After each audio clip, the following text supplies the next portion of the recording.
Bueno, 8:30. ¿Cómo le va, presidente? Buen día. ¿Qué tal, Antonio? Un gusto enorme Bien, estar aquí. bueno, muchas gracias. Le contesto como el Papa. Bien, gracias. ¿Usted sobrevive? Yo creo que mucho más que sobrevivir. Creo que estamos saliendo del infierno de manera exitosa.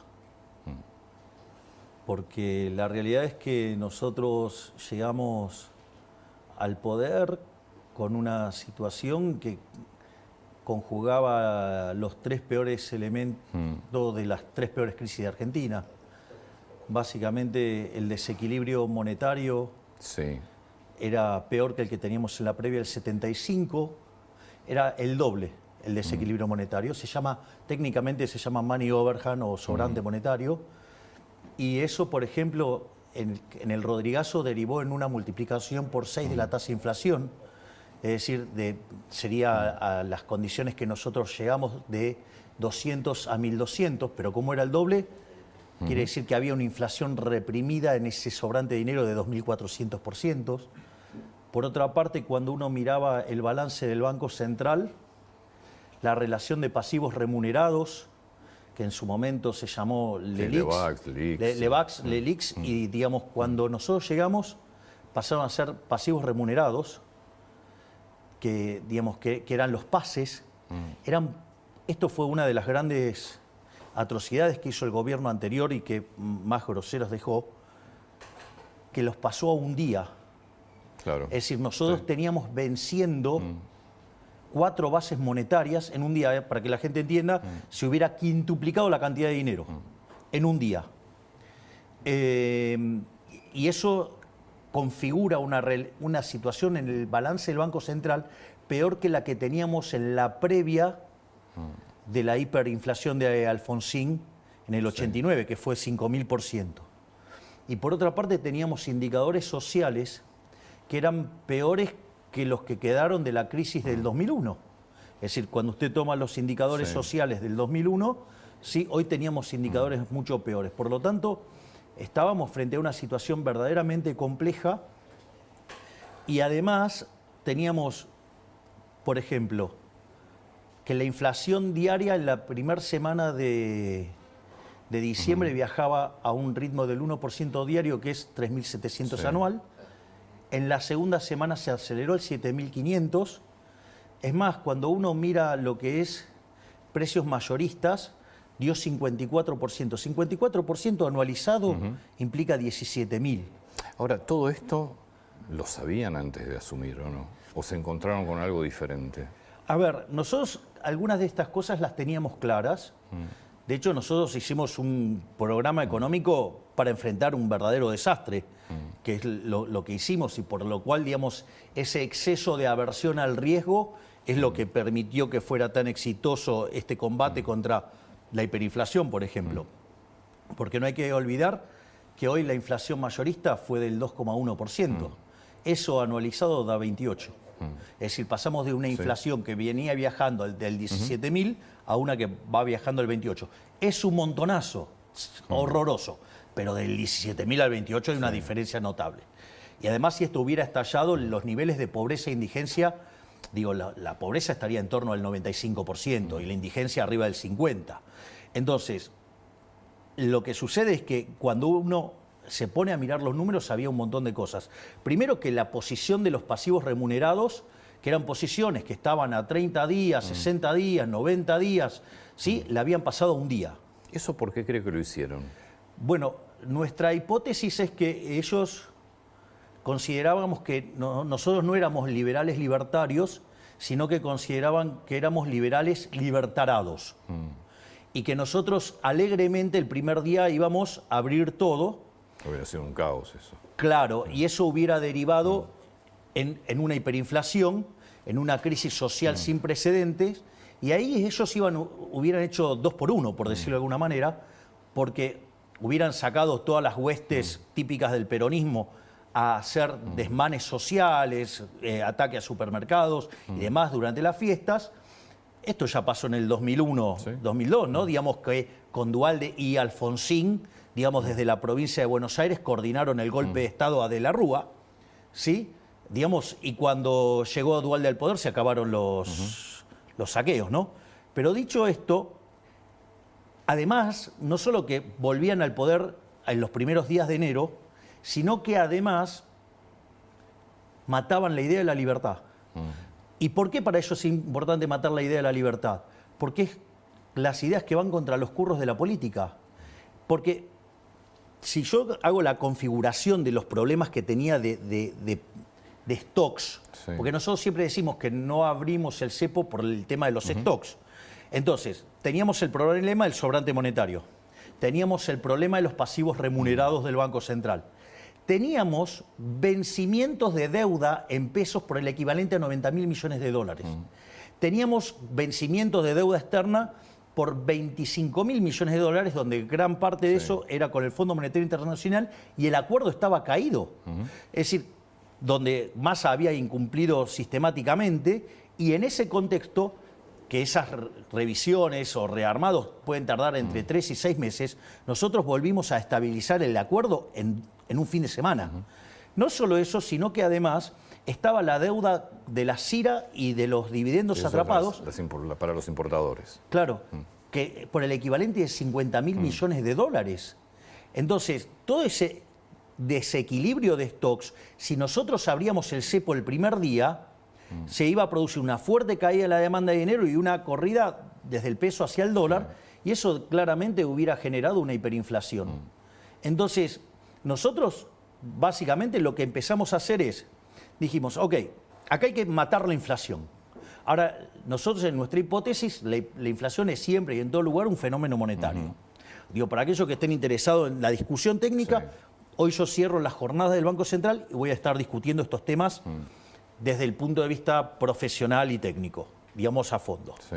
Entonces, ¿qué era? Había que cortar con la emisión monetaria. La emisión monetaria, usted tenía lo que se llama la emisión por sector fiscal, la emisión por sector financiero y la emisión por sector externo. La emisión por el sector fiscal, Argentina tenía un déficit fiscal de 5 puntos del PBI. Sí. Nosotros ¿qué hicimos? Hicimos el programa de déficit cero. Esto es muy interesante, porque fíjese, en 123 años, o sea, desde el inicio del siglo XX hasta hoy, Argentina tuvo déficit fiscal durante 113. Y en los 10 que no tuvo déficit fiscal fue porque estaba en default, con lo cual era mentira. Es decir, a nosotros nos decían que alcanzar el déficit cero era imposible, que no se podía ajustar más que un punto del PBI por año con suerte. Cuando nosotros dijimos que íbamos a conseguir el déficit cero en el primer año de gestión, nos dijeron que era imposible, que era una locura, que estábamos delirando, se nos reían de la idea de la motosierra. Ahora, es muy interesante esto. ¿Por qué? Porque lo logramos en un mes.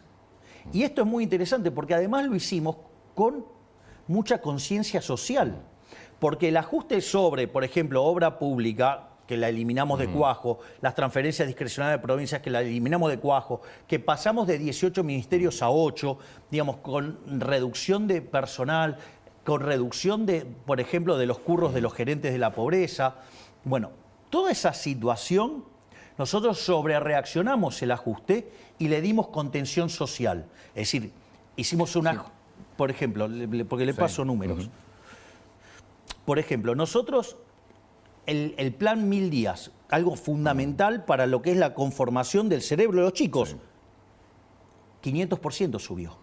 El tema de los chicos que van a los colegios, ¿sí? Y entonces vio que es una situación muy complicada cuando los padres tienen que sacar a sus hijos del colegio, no solo por lo que le duele a los padres, sino por lo que implica para la reinserción de los chicos que tienen que cambiar de compañeros. Esto es una situación muy complicada. Dimos vouchers educativos por el 75% de la matrícula. Además, hicimos un plan para útiles que le llegó a 7 millones de chicos, que se multiplicó, subió un 800%. Es más, si usted toma la tarjeta alimentar y la AUH, hoy cubre la canasta básica, cuando el gobierno anterior tan social, digamos, cubría la mitad. Ahora, ¿saben lo que pasa en la calle? Claramente. Yo ando por la calle. Ando mucho más de lo que la gente se imagina. ¿Y cree que la gente va a tener paciencia mucho más tiempo? Porque el dinero no alcanza, está claro. A ver, lo que hay que comprender es que el populismo no es gratis. Sí. El populismo no es gratis. Vamos por parte. Porque yo la pregunta que puedo hacer es, bueno, ¿qué me propone que haga alternativamente? Yo estoy proponiendo esto. ¿Usted qué me propone alternativamente? ¿Seguir con lo que hacía Massa? Massa y el kirchnerismo, ¿sabe cuánto financió de déficit en el último año con emisión monetaria? 13% del PBI. 13% del PBI. Es un escándalo. Entonces, la contracara era ir a la hiper, la contracara era 95% de pobres, la contracara era 60% indigentes. Usted me dice el número de pobres e indigentes, sí, es horroroso. Terrible. Es terrible. Ahora, fíjese, porque publican el dato del primer semestre. Sí. Y dicen, no, saltó de 41 a 52. No. Digamos, si lo descompongo por trimestre, tengo 56 y 51. ¿Sí? Con lo cual saltó en el primer trimestre y después bajó en el segundo trimestre. Ahora, si lo tomo, digamos, con una frecuencia más corta, están los números de Martín González Rosada, digamos, el Ditela. En realidad, al inicio salta a 57 y hoy la cantidad de pobres está en 49. Es decir, ya bajamos 8 puntos la pobreza. Esto no es un chiste. Es decir, después del cimbronazo, bajamos 8 puntos la pobreza. Entonces usted me podría decir, bueno, pero la discusión es qué pasó durante diciembre. Ahí, digamos... Esa es la discusión de Rubinstein, no mía. Bueno, mire qué interesante, lo deshonesto que es intelectualmente Rubinstein. Porque Rubinstein dice, no, bueno, esto es culpa de Milei que devaluó. ¿Cómo me va a decir que es culpa mía que devalué si había una brecha del 200%? El tipo de cambio, el paralelo era 3 veces el oficial. Y además teníamos 12.000 millones de dólares de reservas internacionales de neta negativa. ¿Cómo me va a decir que es mi culpa? Digamos, fíjese, lo puedo hacer con un ejemplo tonto. Digo, suponga lo siguiente, que usted tiene controles de precios, porque había controles de precios en el gobierno anterior, ¿no? Digo, porque esa parte también la gente se lo olvida. Entonces, usted tiene control de precios. ¿Qué es lo que pasa cuando hay control de precios? La consecuencia natural de esto, que es el desabastecimiento. De hecho, las góndolas, fíjese que en la última parte del año estaban súper vacías. Ahora, ¿qué pasa? Como usted toma pobreza e indigencia por una línea de ingresos, ¿qué es lo que pasa? Usted tiene dados los ingresos y del otro lado compara una canasta, ¿sí? Forma una canasta y mira cuánto cuesta. ¿Qué pasa? Usted tiene los precios controlados y eso es lo que entra en la canasta. Claro, pero usted después va a la góndola y no está. Entonces, si usted lleva esa situación al límite, llega un momento que no hay más nada en la góndola. Cuando no hay más nada en la góndola, ¿cómo se arregla? Se compra lo que aparece en el supermercado. Pero se comió toda la góndola, se comió todo el capital. Todo lo que había estoqueado, digamos, que estaban en la góndola, desapareció. ¿Cómo lo arregla? ¿Cómo hace para que vuelvan los productos a las góndolas? Tiene que liberar los precios. Cuando usted libera los precios, obviamente que la canasta usted la sincera y ahora la canasta es más cara. Pero no es que más cara ahora, era más cara antes. Lo que pasa es que como no permitían subir los precios, obviamente los productos desaparecían. La única forma, porque usted sabe que yo le puedo decir que el tipo de cambio vale $1. Ahora, ¿sabe a dónde va a comprar? En ningún lado, no hay. Es decir, precios al que hay. Hay un ejemplo maravilloso de Pablo en un libro que dice... Va un hombre a un bazar y se quiere comprar un jarrón. Entonces le dice, ¿cuánto cuesta ese jarrón? $1.000.000. Pero ¿cómo? Si enfrente, digamos, ese mismo jarrón cuesta 250.000. Compre allá. Dice, no, pero no hay más. Bueno, acá cuando no haya más también va a valer 250. Es decir, precio es al que hay. Entonces, a esos precios falsos no había mercadería, había desabastecimiento y ya no quedaba nada. Entonces, sí, podíamos tener muchísimo menos pobres, pero no iban a poder consumir nada.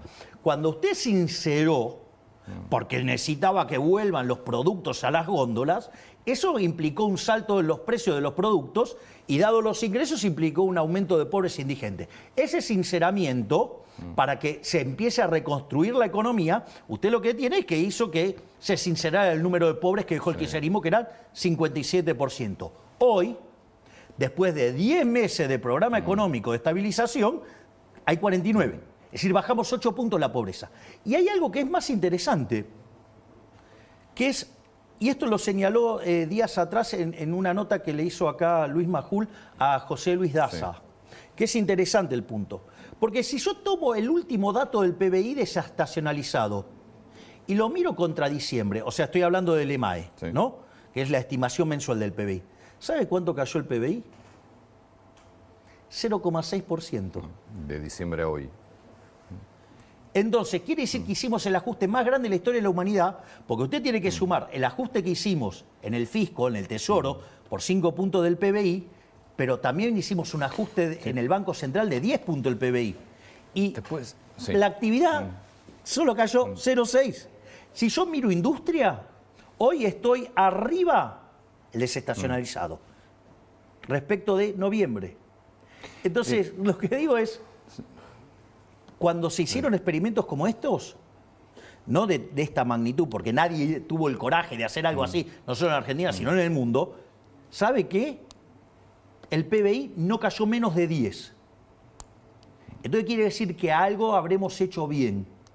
¿Y sabe qué hicimos bien? ¿Cómo manejamos la cuestión cambiaria? Porque achicamos el exceso de demanda de divisas y por lo tanto achicamos el exceso de oferta en el resto de la economía y eso permitió que el ajuste fuera sin tanta caída en la actividad. ¿Y eso sabe por qué? Porque además le devolvimos a la gente 15 puntos del PBI en términos de lo que no emitimos, que es una estafa la emisión.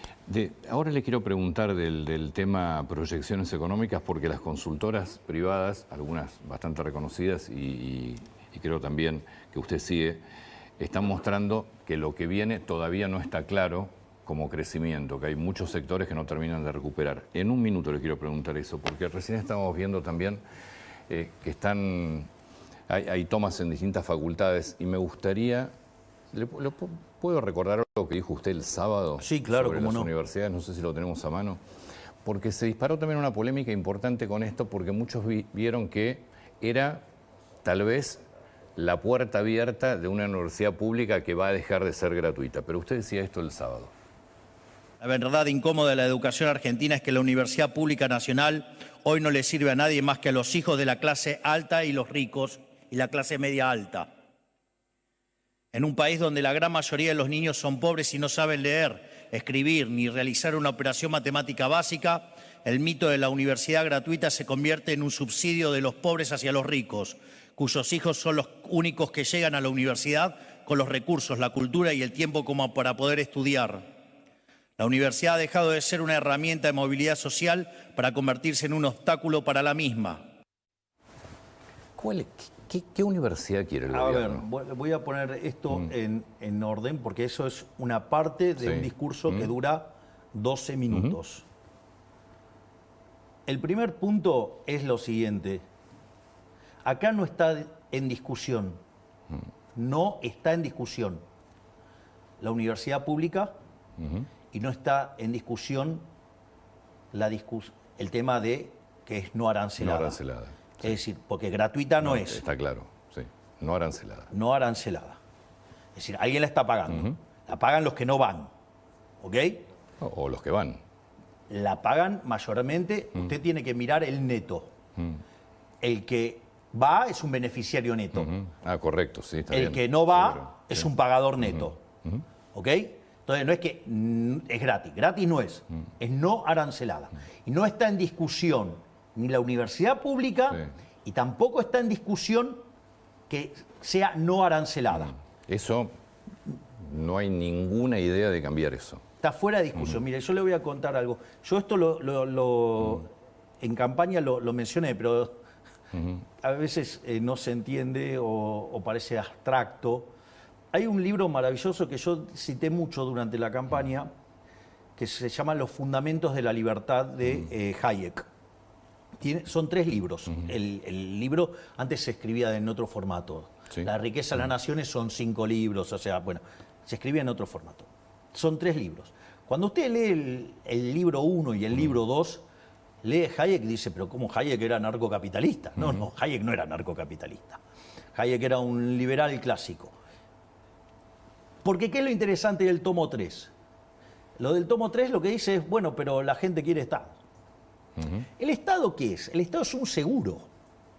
Entonces, si usted, digamos, quiere un seguro, esto vendría a ser un seguro de educación. Sí. Ok, entonces el Estado lo provee y, digamos, la sociedad decidió tener ese seguro, lo tiene. Y si después lo quiere, después el Estado ofrece distintas formas de financiarlo, Bueno, digamos, usted puede discutir la forma en que se financia, pero de vuelta, acá no está en discusión ni la universidad pública, ni tampoco está en discusión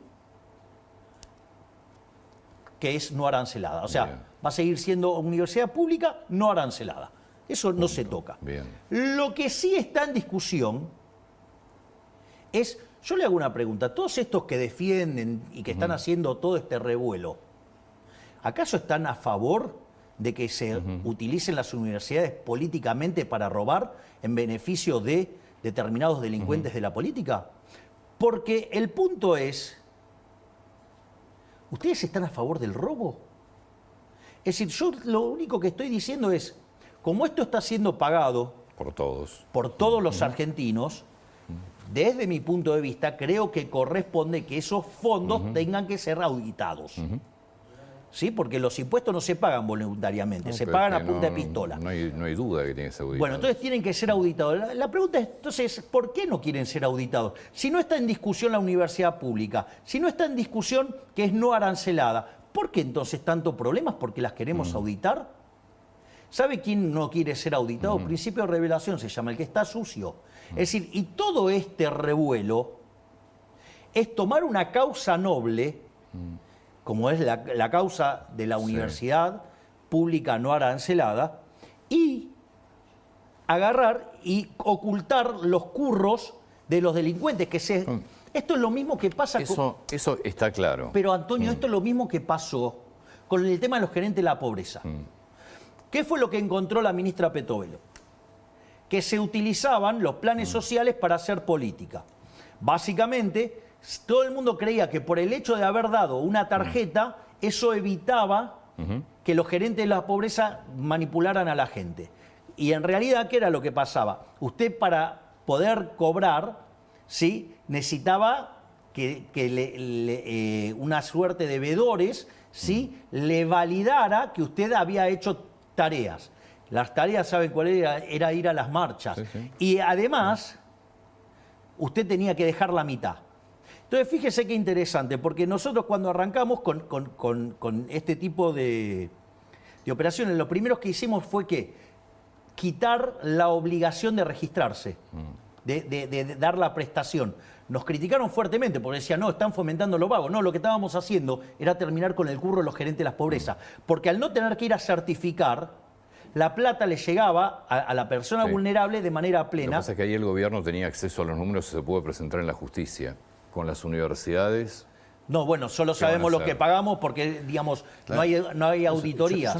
Yo no tengo ninguna duda de que tiene que ser auditado, pues es dinero de todos nosotros. Bueno, También eso es no lo que me gusta estamos pagar. pidiendo nosotros, Antonio. Pero contra eso, también es cierto que en el presupuesto está presupuestada, valga la redundancia, la mitad de lo que piden las universidades. Es decir que, evidentemente, pero, a ver, la hay un pregunta es- desfinanciamiento de No, las pero la pregunta es, universidades. ¿está cerrado el presupuesto?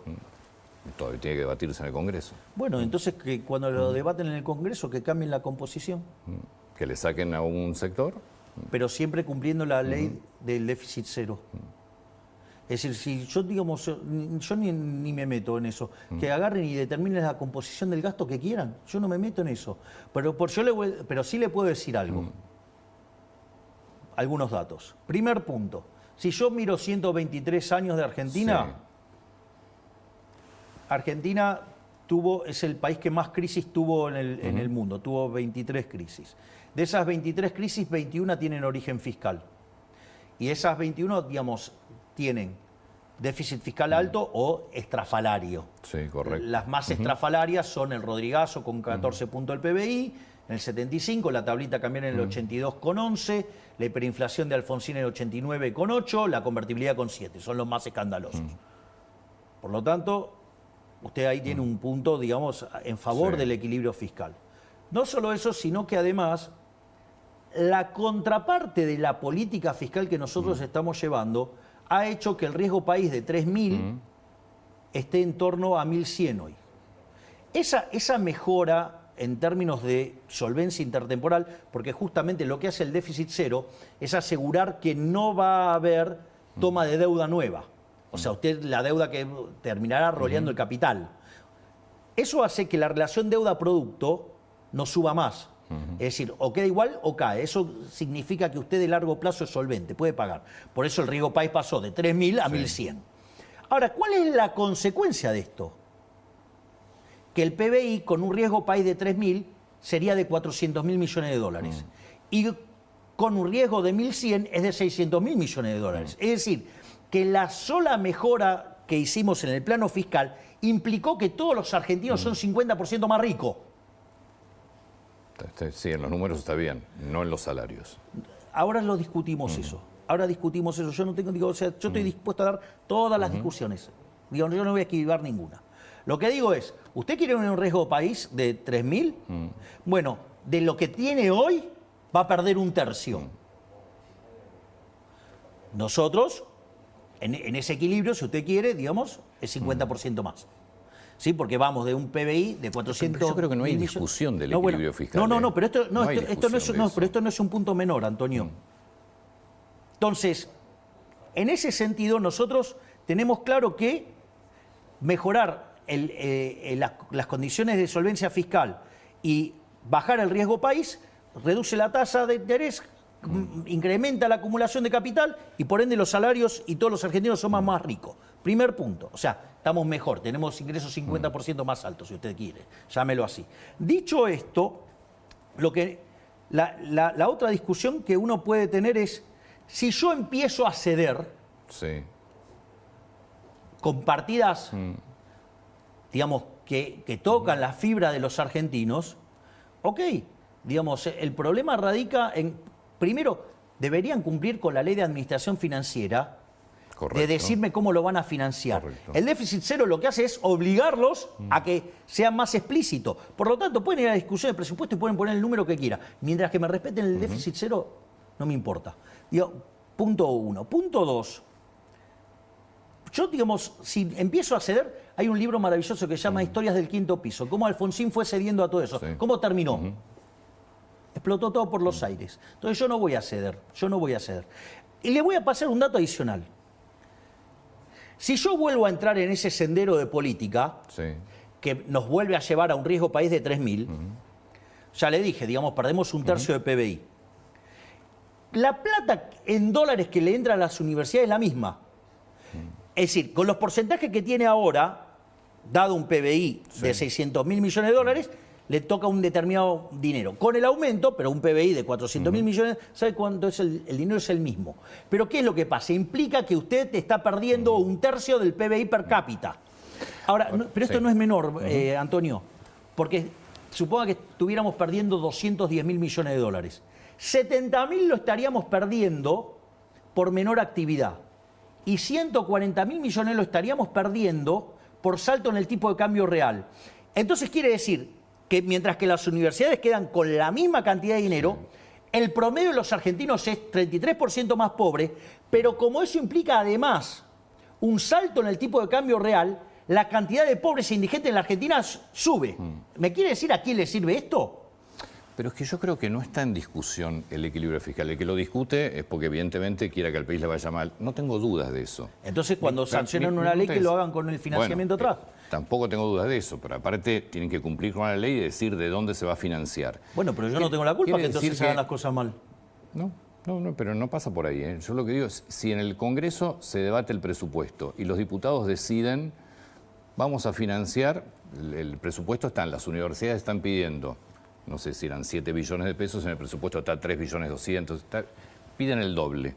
Si diputados decide darle esa partida a las universidades... Y va a tener que bajar de otra. Sí. Usted no tiene problema. Ninguno. Ninguno, pero que sean explícitos. ¿A quién le quieren sacar la plata? Es decir, digamos, lo que hay que tener claro es que el déficit cero no se negocia. Entonces, usted quiere subir una partida, súbala. Yo no tengo problemas con eso. Lo que le digo es, tiene que bajar otra. Está claro que los docentes no están bien pagos. Eso es indiscutible. A ver, los docentes no están bien pagos, no de obra. Es histórico eso. Seguro, pasa que ahora es presidente usted. Ah, bueno, claro. Digamos, entonces los tipos que no lo arreglaron me vienen a reclamar a mí por lo que, digamos, pasa hace 40 años. Yo digo, más allá de quienes les reclaman. Pero de vuelta, pero yo lo que estoy diciendo es que no quiero arreglarlo. Yo estoy diciendo, estoy dispuesto a arreglarlo. Lo que estoy diciendo es, ok, acá tienen el presupuesto, Perfecto. Vean cómo lo quieren reasignar. Pero lo que yo le estoy diciendo es, acá hay una restricción que es el déficit cero, déficit financiero cero. Si yo pago los intereses de la deuda, con el resto hagan lo que se les da la gana. Bárbaro. Pero no voy a subir impuestos. Además, tampoco voy a tomar deuda nueva. ¿Sabe cuál fue el único gobierno que bajó la deuda verdaderamente en los últimos 40 años? No vale contar, digamos, las reestructuraciones, porque eso es eso es robarle al acreedor. Sí. Nosotros ya bajamos 20.000 millones de dólares de deuda. ¿Qué me cuenta? ¿Por qué cree? Yo voy a algo. Para mí, en serio, no hay discusión del equilibrio fiscal. Me parece que discutir que el país sigue... No, pero hay gente que sí lo discute. Sí, no... Para mí no hay discusión. Como no Hay hay gente que discusión, dice como no hay que- discusión de la universidad pública. No, hay gente que dice, arancelada. no, bueno, se puede financiar con emisión qué? monetaria. No, sí, O con, sea, con inflación. con impuesto inflacionario. Es decir, con una estafa a los más vulnerables, o sea, estafando a los que menos tienen. O, digamos, con deuda, rompiéndole la cabeza a las generaciones futuras. ¿Le preocupa que no se apruebe el presupuesto? No. Gobernaré con el de 2023, si no. 2 años seguidos. No es mi problema, es un problema del Congreso si no lo quiere aprobar. ¿Qué está viendo en el Congreso? Veo gente muy preocupada. Gente que sabe que si a este gobierno las cosas les salen bien, a ellos les va a ir muy mal porque se les terminan los curros, se les termina el robo y se les termina la mentira. Es decir, el consenso alfonsinista, la corrección política, esta idea socialdemócrata de entender la vida, fracasó. Y lo que nosotros vinimos a decir con esto es, basta, se terminó con la decadencia argentina y a partir de ahora entramos en un camino que va a hacer que en 35 años seamos una potencia mundial. Porque esa es la propuesta nuestra. Fíjese esto, nosotros enviamos la ley bases, la cual fue aprobada. Menem hizo la reforma estructural más grande de la historia argentina. Cuando usted toma la ley bases más el DNU, es 8 veces más grande. O sea, nosotros con el 15% de la Cámara de Diputados y el 10% de la Cámara de Senadores hicimos la reforma estructural más grande de la historia argentina. ¿Sabe qué implica eso? Saltar en el índice de libertad económica 90 puestos. Es decir, hoy Argentina institucionalmente se empieza a parecer más a países como Alemania, como Francia, como Italia, ¿sí? Entonces, ¿qué quiere decir esto? Que nosotros entramos en un sendero que más tarde, más temprano que tarde, vamos a duplicar el PBI. Entonces, la pregunta es, si esto sale bien, abrazar las ideas de la libertad sale bien, ¿sabe qué significa? Que todo el curro de los políticos, los delincuentes de la política perdieron. Es decir, van a tener que ir a trabajar honestamente como trabajan todas las personas que están acá y a ganarse el pan con el sudor de su frente. Si no la suya, sino la de ellos mismos. Si no le aprueban el presupuesto, sigue con... Creo que es histórico en la Argentina, sería el segundo año consecutivo sin presupuesto. ¿Y si no puede firmar más DNU? Jugaré las reglas de juego que... A ver, fíjese esto, a mí me han dicho un montón de cosas, que era antidemocrático, no sé la cantidad de barbaridades que me dijeron en la campaña del miedo, que armó Massa, ¿sí? Y fogoneada por los brasileros, ¿no? Porque eso también hay que tenerlo en cuenta. La pregunta es, ¿de dónde yo me salí del orden democrático? Todo lo que yo hice está dentro del orden democrático. Sin duda, como lo hicieron muchos presidentes también. Bueno, por eso. Pero ahora hay un proyecto, o al menos quieren lo que quieren es limitar los DNU. Yo juego con las reglas de juego que plantea el sistema. Y eso lo he hecho sistemáticamente. Es decir, he usado, digamos, todo el aparato institucional que me permite jugar. Yo juego dentro del campo de juego. O sea, yo, digamos, soy un tipo que respeta las reglas. Es decir, yo respeto el reglamento, por decirlo de alguna manera. Volviendo al Congreso, a mí me llamó mucho la atención la semana pasada, para mí uno de los discursos más fuertes, yo lo critiqué mucho, pero me gustaría conocer su opinión. Pichetto la semana pasada. ¿Qué son, presidente? ¿Cuál es el programa que tienen? Es un barco sin luces en el mar, un tren que no llega a ninguna estación, una sociedad anónima de destrucción masiva de lo poco que nos queda de un cierto nivel de bienestar en el Estado argentino, una empresa de demolición, S.A. ¿Qué es lo que expresan con este plan económico que no sabemos cuál es el plan? ¿Cuál es el plan? ¿El ajuste al estilo Martínez de Oz?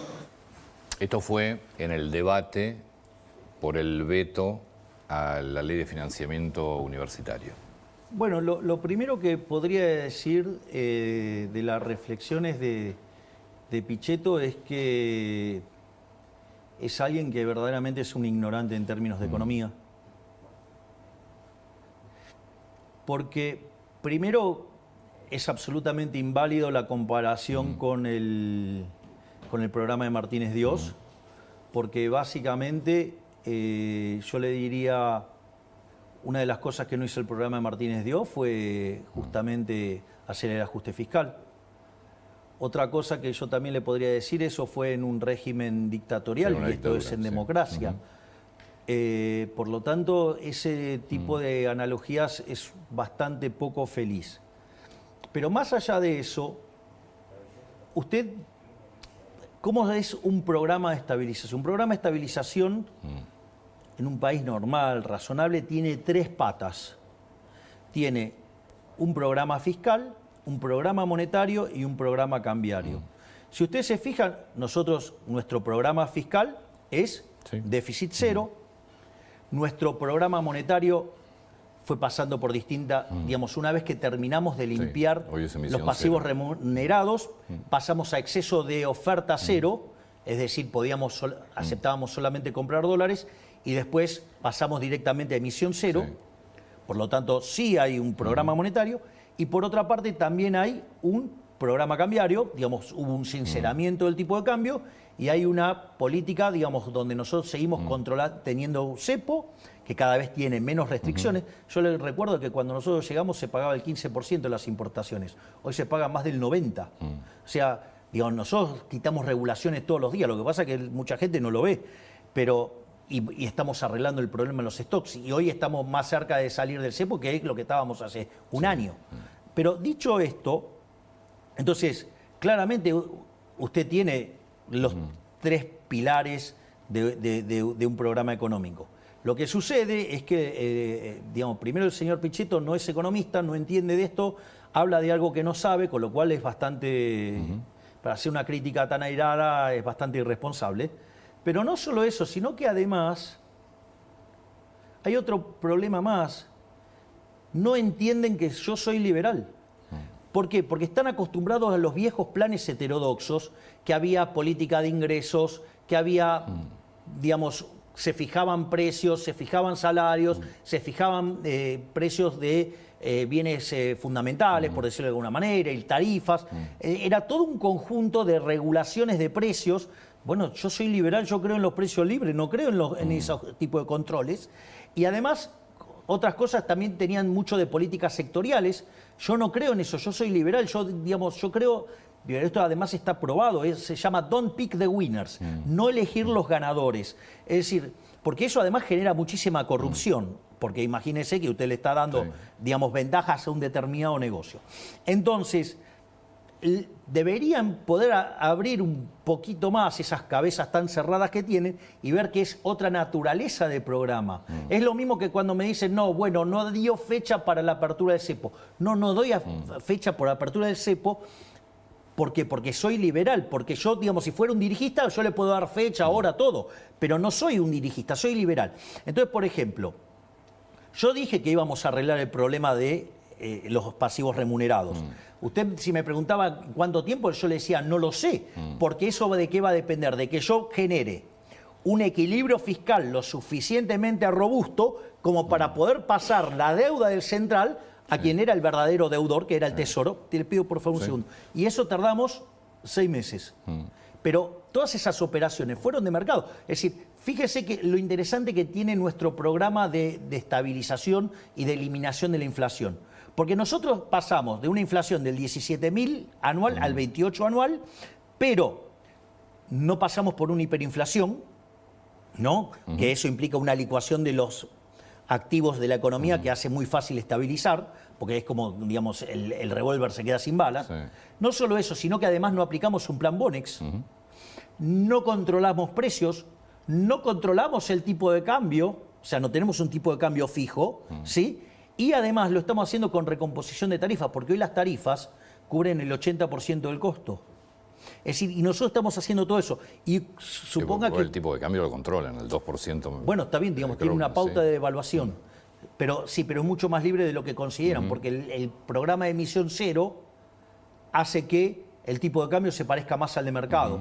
Y fíjese que desde 1500, hoy todos los tipos de cambio están convergiendo a 1150. Y si usted toma el oficial y lo corrige por riesgo país, está casi en 1100. O sea, la brecha verdaderamente ya es muy chiquitita.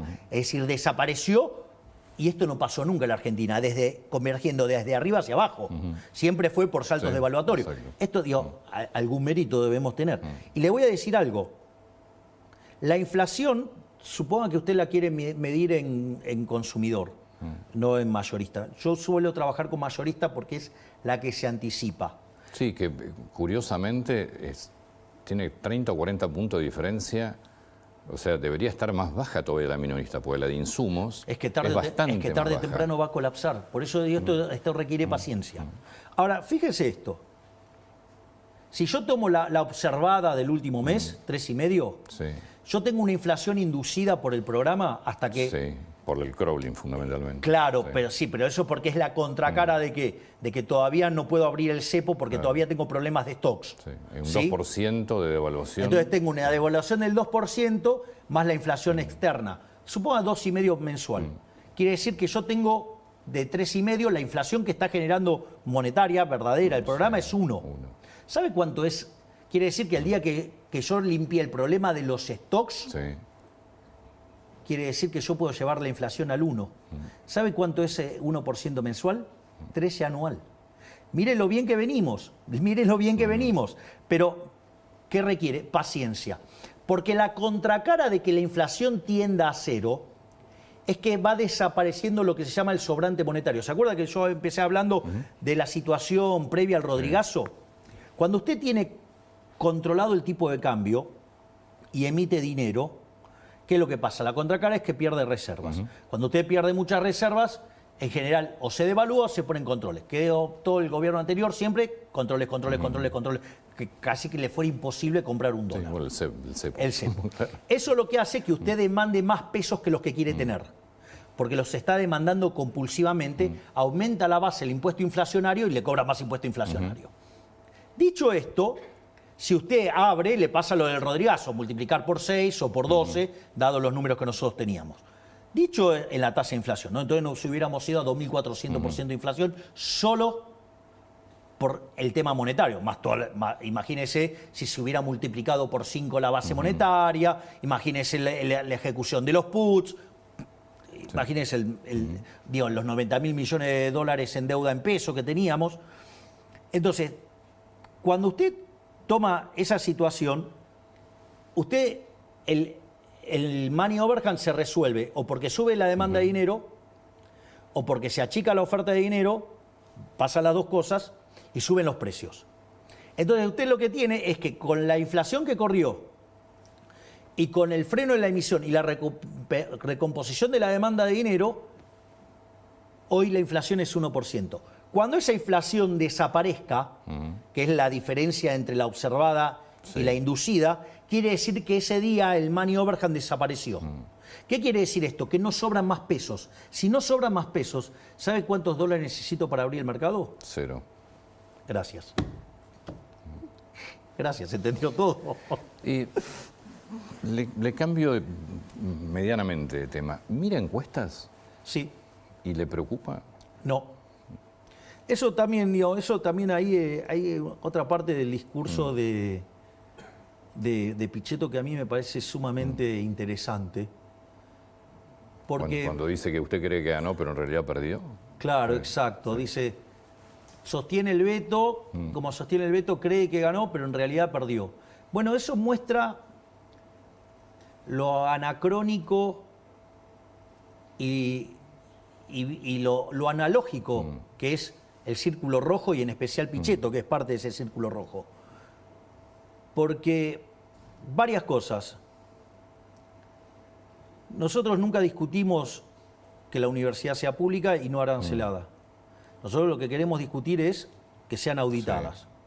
No por nada las universidades como institución perdió 20 puntos de imagen.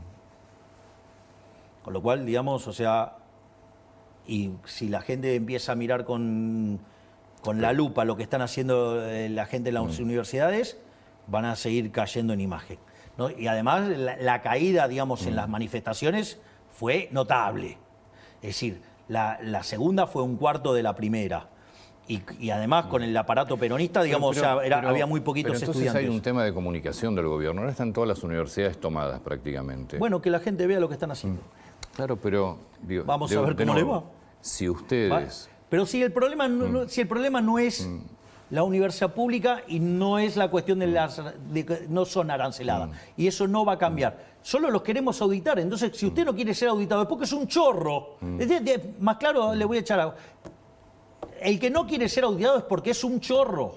Acá la discusión es si quieren ser o no auditados. No quieren ser auditados. Bueno, ¿por qué no quieren ser auditados? Porque la política utiliza las universidades para financiarse.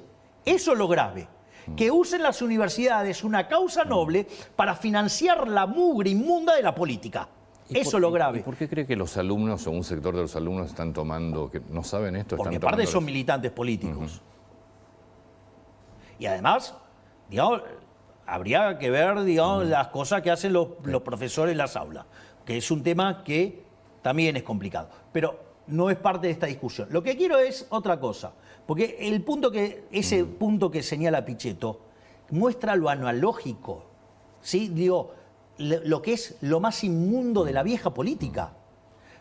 ¿Sabe qué? ¿Para qué está la imagen? No para sé, comérsela. Usted acaba de nombrar la imagen de la universidad como dato que cayó. Sí, fuerte. Pero fíjese esto, y con las cosas que están haciendo se le va a caer mucho más. Pero les preocupa entonces, ustedes ven las mediciones de imagen. Nosotros miramos las encuestas, pero ahora también si quieren hay una discusión de cómo se miran las encuestas, que esto también es interesante. Me interesa lo de la imagen además. Bien, creo que... fíjese esto, porque esto es muy importante. Cuando usted tiene la imagen y va a gobernar, usted toma decisiones, las decisiones son en conflicto. La toma de decisiones es en conflicto, porque acá hay intereses en el medio. Entonces usted, digamos, ir hacia un sistema libre, a todos los chorros los pone en jaque. Con lo cual todos los chorros van a tratar de hacer lo imposible para hacer fracasar el programa. Ok, dicho esto, entonces obvio que usted en el medio de esas internas va a perder imagen, eso es natural. Y la imagen está para eso. O sea, ¿qué es lo que le quiero decir? Mire, yo vine a ser el mejor gobierno en la historia. Yo vine a poner de pie a la Argentina, a terminar con la decadencia y que entre en un sendero que en 35 años se convierta en una potencia mundial. Ese es el marco. Entonces yo tomo decisiones en función de eso, no de qué me pasa con la imagen. A mí no me importa lo que pasa con la imagen. A mí lo que me importa es poner a la Argentina de pie. O sea, ¿qué es cómo piensa Pichetto y cómo piensa el Círculo Rojo y cómo piensa la vieja política? Mirar la imagen, a ver qué opina, qué dice esto, qué dice el otro. Cuando usted cae en eso, usted se va a encontrar que entonces empieza a ceder a todas las demandas, porque no quiere perder imagen. Y usted termina después haciendo un desastre fiscal y ese desastre fiscal termina en una hiperinflación, termina en la decadencia que tiene Argentina. Porque ese es y termina con una imagen destruida también. De hecho, hay que mirar las imágenes de muchos de los políticos que han pasado. Bueno, entonces, si yo si todos los políticos terminan con imagen destruida, prefiero terminar con una imagen destruida, pero con la economía en un sendero de crecimiento para que Argentina en 35 o 40 años se convierta en una potencia mundial y no que siga en esta decadencia inmunda. Entonces, fíjese, lo que usted me dijo es brillante, porque él dice, no paga hacer populismo. Hacer populismo no paga, porque además de ser el país más rico del mundo en 1895, hoy estamos en la mitad de la tabla. Entonces, lo que quiero decir es lo siguiente, yo no tomo decisiones mirando la imagen. Yo no tomo decisiones de esa manera. A mí, ¿sabe qué? Fíjese, la diferencia entre otro político y lo que nosotros proponemos. Yo esto lo dije en un reportaje que me hizo Alejandro Fantino en la previa. Dije, mientras que los otros políticos le piden el voto para que le den el poder y que ellos decidan sobre su vida, yo pido el voto para devolverle el poder a la gente y que la gente sea el propio arquitecto de su futuro. Con lo que implica percibir los beneficios, pero pagar los costos, ¿no? Digo, ese conceptualmente. Segundo punto, fíjese esto. Yo siempre que digo que esto es un trabajo para mí. De hecho, ¿por qué renuncio a la jubilación de privilegio? Porque lo miro como un trabajo. Si yo lo miro como un trabajo, a mí, ¿sabe qué? Me dieron un job description. Mi job description, ¿qué dice? Usted tiene que bajar la inflación y usted tiene que terminar con la inseguridad. Tiene 4 años más 4. Digamos, el job description es por estos 4 años. Si yo le digo, mire, la inflación está bajando, es innegable que está bajando. Evitamos un desastre hiperinflacionario y la inflación está bajando. Con lo cual esa parte del job description la estoy cumpliendo. No solo eso, sino que además la inseguridad. Fíjese qué maravilloso, digamos, lo que está haciendo la ministra Bullrich. Llámese el plan Bandera en Rosario. ¿Sí? Bajó 70% los homicidios. ¿Sí? Si usted toma el total del país, bajaron más de 11%. Si usted, lo que tiene que ver con el protocolo antipiquete, el protocolo antibloqueos para que no bloqueen a las empresas, ¿sí? Lo que tiene que ver con tribunas, seguras, lo que tiene que ver con la seguridad, por ejemplo, en los medios de transporte. Entonces, mire todo lo que se está haciendo, todo lo que tiene que ver con los operativos antidrogas. Entonces, en eso también estamos cumpliendo. O sea, estamos cumpliendo en todas las cosas que me plantearon el job description. Y le voy a comentar una anécdota para que se vea más claro cómo yo pienso los problemas. Luego de que ganamos las elecciones, voy a la Quinta de Olivos a visitar al expresidente Alberto Fernández. Sí. Entonces, cuando terminamos de desayunar, fuimos a caminar por la Quinta. Y entonces el expresidente Alberto Fernández me dice que se sentía como un rematador mostrándole la casa al nuevo propietario. Y yo le contesté, no te equivoques. Yo no soy el nuevo propietario, yo soy el nuevo inquilino. Por 4 años con opción a 8. ¿Está claro? Es decir, entonces esta gente está mirando todo el tiempo la cuentita electoral. Y yo vine acá a arreglarle el problema a los argentinos. Yo no soy esa basura de política de antes. Esa es la política que hundió a los argentinos. Yo vengo a hacer lo que me encargó la gente. Y si después me quiere renovar, me lo renueva. Y si no, que me ponga una patada en el traste, no tengo problema. Pero yo no voy a negociar mis promesas de campaña. Pero las encuestas las mira. Sí, pero la forma en la cual usted mira las encuestas, usted la puede mirar las encuestas de la manera, digamos, estúpida, como las mira Pichetto, o como las mira el Círculo Rojo, o como las miraba el Siniestro. ¿Sí? Entonces agarraba, miraba las encuestas y tomaba decisiones mirando las encuestas. ¿Sabe cuál es el problema si usted hace eso? El problema es que si usted hace eso, la suma de demandas es infinita. Es incompatible con los recursos que usted tiene. Entonces eso deriva siempre en un colapso fiscal. No por nada Argentina de los últimos 123 años tuvo 113 déficit. No, pero esto es importante. Ahora, ¿qué es lo que pasa? Hay una frase que yo suelo usar regularmente y que es muy valiosa, que dice, el que no sabe lo que busca no entiende lo que encuentra. Es decir, si hay algo que yo siempre marco en las reuniones de gabinete es el norte, ¿a dónde quiero ir? Y le encomiendo a cada uno de mis ministros qué es lo que necesito de cada uno de ellos. Y eso, digamos, o sea, se lo puede decir cualquiera de mis ministros, las decisiones las tomo delante de mis ministros. Sí. O sea, no es que voy, después me encierro y pido encuestas y resuelvo en función de eso.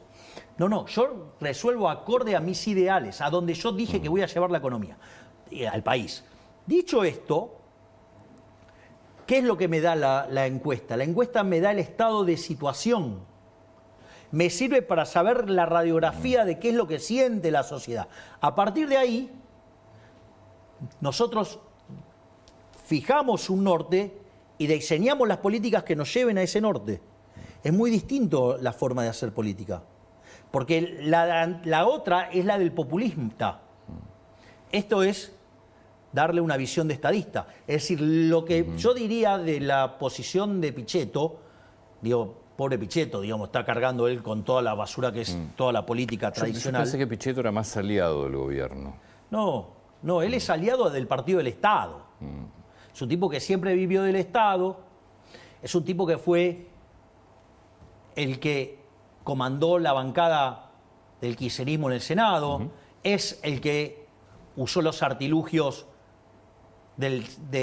institucionales para protegerla a Cristina, ¿sí? Y es el mismo que se queja porque hay gente cantando en el Congreso y no dijo nada cuando tiraban las banderas de Néstor y Cristina en el Congreso, ¿no? O sea, es ese ser inconsistente, incoherente, y que de estar con el kirchnerismo se fue con Macri y después, Dios, se junta con personas verdaderamente siniestras. Aerolíneas Argentinas. Bien, fíjese esto, cuando nosotros mandamos todo un programa de privatizaciones, eran cerca de 50 empresas. El Congreso, digamos, en este juego republicano, digamos, nos limitó a 11 y algunas no plenamente. Dentro de las que se quitaron estuvo Aerolíneas. Sí. Aerolíneas, nosotros hicimos una reducción de personal de 1.500 personas. No solo eso, sino que además se logró equilibrar las cuentas de Aerolíneas, o sea, se está haciendo un trabajo importante con Aerolíneas, pero cuando nosotros llegamos, o sea, por ejemplo, el 10% solamente quería que la privaticemos. Sí, igual su propuesta de campaña fue entregársela a los empleados. Pero por eso, deme tiempo que son varios elementos. Entonces, y digamos, solamente el 10% quería privatizarla. Nosotros igual la mandamos al Congreso, el Congreso no nos dejó. Entonces, empezamos con el plan de racionalización, no teníamos otra alternativa. Entonces, frente a la salvajada liderada por Viró, en ese contexto, hoy el consenso en la sociedad es 50-50. ¿Qué es lo que hicimos? Frente a la bestialidad, tomamos un proyecto de Juntos por el Cambio, adherimos a ese mismo proyecto y la estamos proponiendo privatizar. Y si no se puede privatizar, estamos dispuestos a entregárselas a los empleados. ¿Ustedes ya se lo ofrecieron a los empleados? ¿Todavía no? Sí, claro. El problema es que no la quieren. ¿Y si no se puede privatizar, qué van a hacer? Se la vamos a dar a los empleados. Igual tenemos varias propuestas para privatizarla. ¿Ah, sí? Sí, hay varias empresas que ya manifestaron su interés. ¿De entrar como accionistas o directamente quedarse con la empresa? Quedarse con la empresa, sí. Con lo cual se está trabajando en eso. Por lo menos hubo reuniones con 5 líneas aéreas. ¿Y si los números siguen el curso que están teniendo y queda una compañía saneada, ¿para qué venderla? ¿Y para qué tenerla? Yo particularmente creo que tiene que tenerla, pero... ¿Pero por qué? Si Brasil no tiene, el propio Lula privatizó Varig, o el propio Mujica, Pluna en Uruguay. Sí, digamos que Pluna era casi privada. Lo que había hecho el Estado en Uruguay era un aval que terminó cayendo. Yo creo que tiene que ser estatal, pero es mi idea. Yo creo que tiene que tener una línea aérea argentina. Pero me pregunto, si las cuentas están en orden. Nosotros pusimos las cuentas en orden y cuando venga el próximo, ¿qué hacemos? De vuelta volvemos a hacer populismo con las empresas del Estado. Digo, demuéstreme alguna empresa del Estado que funcione mejor que una privada. Porque cuando el Estado se equivoca, le pasa la cuenta al pagador de impuestos. Cuando una empresa privada se equivoca, digamos, se hace cargo el empresario. ¿Y cuándo se va a definir eso? Ahora estamos mandando esta ley. Si no pasa, bueno, se la entregaremos a los empleados. Vuelvo al tema crecimiento económico o marcha de la economía. Yo estaba viendo los últimos informes de distintas consultoras, entre ellas, bueno, ahí creo que hoy en la etapa de, no sé si de página 12 habla de 1816. Lo que muestran las consultoras es... Pravda 12. ¿Eh? Pravda 12. Sí, pero la consultora es una consultora de mucho nombre. Y lo que está mostrando es un crecimiento de muchos sectores en julio, menos sectores en agosto y menos sectores en septiembre. ¿Qué es lo que ven ustedes? Nosotros consideramos que la realidad es heterogénea y que en ese momento hay momentos que tira más y hay momentos que tira menos, pero nosotros creemos que, digamos, en el neto los números son positivos y estamos saliendo. ¿Qué creen el año que viene de la Argentina? De hecho, digamos, fíjese, yo no hablo de números, pero mire el consenso de mercado. ¿Cuánto es? Digamos, el consenso de mercado habla de una expansión del PBI de 5 o 6%. Sí. Bueno. ¿Eso es lo que ustedes estiman también? Más allá del mercado. No, digamos, tiene que haber proyecciones no, en pero el Ministerio de Economía. No, pero nosotros no trabajamos, digamos, las proyecciones. Nosotros las utilizamos para armar escenarios, no para... Entonces, fíjese que una de las cosas que tiene la ley de, digamos, de presupuesto con déficit cero es una construcción que neutralice el efecto de la inflación y del crecimiento, justamente para eso, para que usted tenga el equilibrio fiscal independientemente de eso. Digo, la responsabilidad del crecimiento económico no es mía.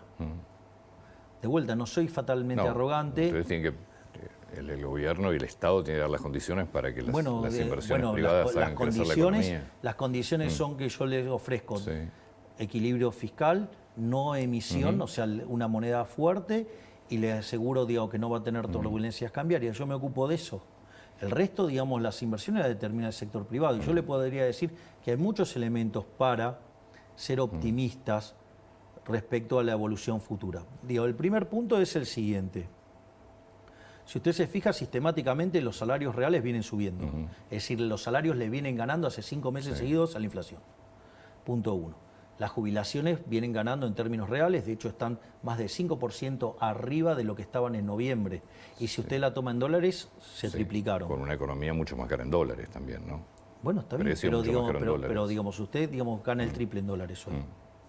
Y la jubilación me cuesta el triple vivir en dólares. En la Argentina no crea porque, digamos, o sea, los precios no subieron, digamos, 200%. Así que, digamos, no es cierto eso. La inflación no es del 200%, es del 100%. Dicho esto, por lo tanto usted tiene mejoras en los salarios reales, tiene mejoras en las jubilaciones.